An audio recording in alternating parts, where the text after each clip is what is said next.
En Roma hai un traballador atrapado e 3 feridos tras derrubarse unha torre medieval. Cando os bombeiros traballaban no lugar, produciuse un segundo derrubamento. Un deles salva a vida, van ver aquí na parte inferior da imaxe, salva a vida de milagre, prácticamente no último segundo, saltando pola fiestra á cesta do camión.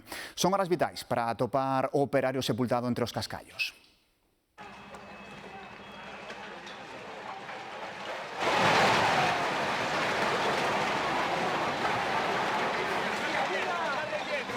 É a Torre dei Conti de Roma, escenario dun dobre derrubamento mentres estaba sendo rehabilitada. Unha primeira derruba deixou varios traballadores feridos, un deles en estado grave. A segunda produciuse en pleno operativo de rescate, cando os bombeiros buscaban un traballador que quedou sepultado baixo os cascallos.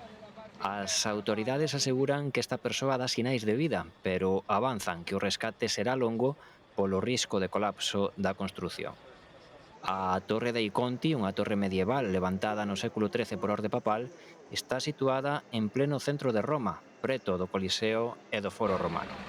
Desde o 2006 a torre permanecía inutilizada e sen traballos de mantemento.